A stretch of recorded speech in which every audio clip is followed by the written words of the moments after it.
The El Clasico prediction. Do you guys even? I don't even care, man. I didn't even put on my Real Madrid shirt today. I have zero passion talking about the El Clasico now because I genuinely don't care, man. After everything that has happened, I mean, there is no stranger, and I don't want to go back to this story again, ladies and gentlemen. But I have to talk about it because it's relevant to the El Clasico that is happening, right? And who is going to play and who's not going to play from both sides. We're going to cover that and who I think is going to win this El Clasico, right? Now, before we start, this is probably the least hyped El Clasico of all time for Real Madrid fans. But if you're a Barcelona fan, you're probably in cloud 7 right now because you could potentially see your team celebrate the La Liga title on top of Real Madrid's head in the El Clasico, in the Camp Nou as well, in front of your fans. So I guess it doesn't get more embarrassing than that. But ladies and gentlemen, Tchouaméni's statement, he apologized to the Madridistas. Valverde came out saying that apparently he hit his head by falling and not by Tchouaméni punching him, which is just media control, ladies and gentlemen. Real Madrid fans don't believe this. Or if you are a football fan, do not believe this when you see this and them coming out and saying, I fell on the table. That is not what happened. Tchouaméni definitely punched him, rocked him, and then he probably slipped or like tripped up and then hit his head in a table and he got busted open, obviously. Speedy recovery to him. No one should go through this. Apparently he had like some memory loss as well, like a short-term memory loss as well, which is so messed up, man. And like I said, it doesn't get more embarrassing than what happened this week. We all are aware of it, obviously. And the saga has officially ended, and I'm going to talk about what happened afterwards. They got fined 500k euros each, which is literally their hour salary. It's like there were reports coming out. Fabrizio was saying this is the biggest fine in Real Madrid history, and they're going to get the biggest fine in Real Madrid history, and it's just 500k each, fam. Brother, they make that genuinely in an hour or 2 hours, fam. I'm sorry, man. That's a fine to you? That's genuinely a fine to you. Amazing. Well, ladies and gentlemen, the clash between Valverde and Tchouaméni. This is why I said it's important, right? Barcelona players are aware of it. The staff inside Barcelona are aware of it. Hansi Flick is probably aware of it. I mean, every footballer is aware of it. The entire world are aware of it, right? It's a breaking news. It's just messed up and embarrassing for Real Madrid, obviously. But they will capitalize on this. Now, they're going to prepare for this.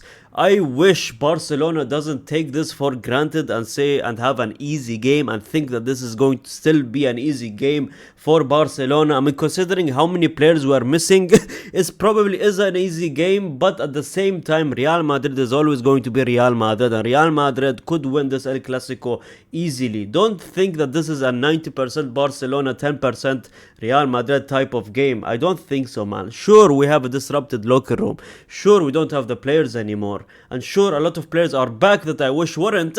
But, ladies and gentlemen, you shouldn't take this for granted. And I don't think Hansi Flick is going to take Real Madrid for granted. He knows. He plays every single game like it's a goddamn final, especially an El Clasico, right? So they are aware of it, obviously. And the news came out officially. Valverde is going to be out for the El Clasico. A huge hit for Real Madrid, in my opinion, because he's one of the most important players in the Real Madrid team. He's one of the most crucial players in the Real Madrid team. He can make something out of nothing. One power shot from Valverde changes up the game. Unfortunately, the power shot he hit on Tchouaméni did not change up the game. But instead, the power shot from Tchouaméni changed up the game, and he has knocked out Valverde genuinely out of the El Clasico. But Tchouaméni is going to start this game, ladies and gentlemen. So good news, Tchouaméni is going to be playing. It has been confirmed already. Tchouaméni just got fined, and that's it. I mean, considering the reports coming out that Valverde was the one starting up the arguments, it's starting to make sense, obviously, that Valverde is going to be out either way, even if he got hospitalized or not. I think Valverde was going to be the one that is going to be hitting the bench for Real Madrid as a punishment, right? But ladies and gentlemen, more players out. Mendy. Now, Mendy apparently is considering retirement from football, which is it made me so sad, man. This brother is very injury prone. We are already aware of that. I believe he just came back from injury as well. He played 2 to 3 games and he's back for a year and a half almost. and is probably considering retirement. Man, I just hate when things like this happen to footballers. Unexpected events, man. Unexpected things that just ruin your career. A player like Mendy, obviously, it just messed up to say, man. But I genuinely feel bad for him, man. I genuinely feel bad for him. Hopefully he recovers and does not retire from football, man. But ladies and gentlemen, Mbappe is back. Again, bad news for Real Madrid. Bad news for Real Madrid, ladies and gentlemen. Kylian Mbappe is back to training. He's probably going to play, let's say, a second half. Probably he's going to bring him in the 40th minute, or the 50th minute, or the 60th minute, whatever it is. Coming from the bench, I always like Mbappe coming from the bench because, I mean, he brings the speed, the power. I mean, we could chuck him in a tired Barcelona defense, and he could bring us a goal or two if he wanted, right?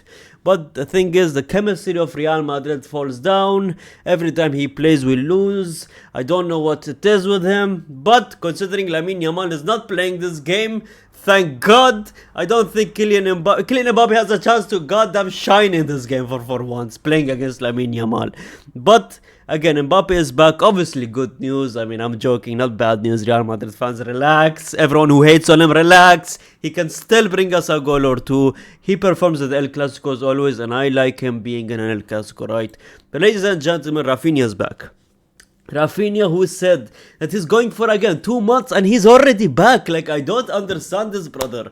What do they inject this brother with, man? How does he heal so fast? Mashallah, no evil eye, knocking on the wood obviously. But how does this brother get recovered so quickly, man? You know, it's insane, man. I mean, it was reported that he's going to miss potentially 2 semi-finals of the Champions League, but Barcelona didn't even go to the Champions League semi-final. But Raphinha, ladies and gentlemen, is back, and he's always a threat, obviously. It doesn't feel good to see him back.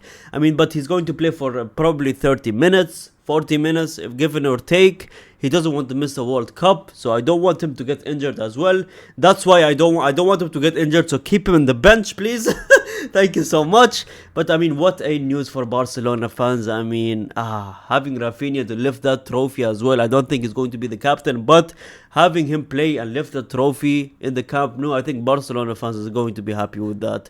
Lamine Yamal's report has came back, and he is already back training with the Barcelona squad, by the way. I don't know how is that. Again, what are they injecting these brothers? I don't know. But Lamine is 18 years old. I mean, he recovers quickly. He is young. So, yeah, he is back, but he's not going to play this game, obviously. I mean, Barcelona doesn't want to risk him. Barcelona doesn't want any long-term injuries. And I think the Spanish national team doesn't want Barcelona to play Lamine Yamal as well and risk anything. He's back in training, not fully recovered, obviously, just back in training, light training. And Lamine Yamal is going to be fully prepared for the World Cup. Ladies and gentlemen, more good news for Barcelona fans. The 6 players who confronted RB Loa, obviously, these are all the 6 players. So expect a very bad performance from these 6 players. I mean, all of them already give us a bad performance by the names I'm reading. Cabios, Asensio, Alaba, Dani Carvajal has been bad lately. And Camavinga obviously has been terrible lately as well. So I don't think this is going to be any... I mean, they're already bad on a bad form. Now imagine these players being mad at RB Loa as well. I mean, it's not looking good. But Hansi Flick, ladies and gentlemen, his focus is fully clear. 100 points, even though he goes on interviews and says that he doesn't care about the numbers and finishing La Liga with 100 points. But that is what he is looking at, man. They're going to treat this game like a Champions League final, whether you like it or not. I hope Real Madrid brings in the same intensity, man. I hope you play like it's a Champions League final, because as much as we got embarrassed this week, I don't want another embarrassment from the El Clasico, man. At least give us a draw. I don't mind it. Even if they will win the La Liga, even if it's a draw, by the way, at least give me a draw. It will be less embarrassing than going on a loss. If you give me a win, I would love you for it, but it's not looking likely, man. The chances is obviously, let's not be delusional, Real Madrid fans. The chances is fully Barcelona side, right? I'm saying 70%, 30% Real Madrid. Now, 30% is still a big chance, yes, but I don't know, man. With the locker room disrupted, with everything going on, I think Barcelona is going to play with less heat. They're going to take that for granted, in my opinion. They think, oh, it's disrupted Real Madrid, weak Real Madrid. But in my opinion, I don't think Real Madrid is going to perform, but still not good enough probably. They're going to keep up, but I don't think it's going to be good enough. So don't expect a 4-0 game or a 3-0 game. I don't think that's happening. But in my opinion, Barcelona is probably going to win this game by 2-1. As a Madrid fan, I hate to say it. Yes, I think Barcelona is going to win this game by 2-1. They want their revenge from the first leg. Real Madrid players, they celebrated that win like it was like they won the La Liga back in October, fam. But it is what it is. Hopefully Real Madrid gives me something, but Real Madrid fans, just please lower the expectations. That's what I'm trying to send. Real Madrid fans, lower the expectations. Let's be honest. Let's not be delusional, for the love of God. We're missing important players. The locker room is bad. Arbeloa is getting kicked out little in few days. Let's not be delusional here. We're going to lose this game. Barcelona is going to win. Now again, every time I predict someone to win, they always end up losing, so maybe this is a curse. But I don't think any curse is going to stop Barcelona tonight. Thank you so much for watching, ladies and gentlemen. Like the video. Comment down who you think is going to win this game. Subscribe if you're new to the channel, obviously. And gracias, amigos.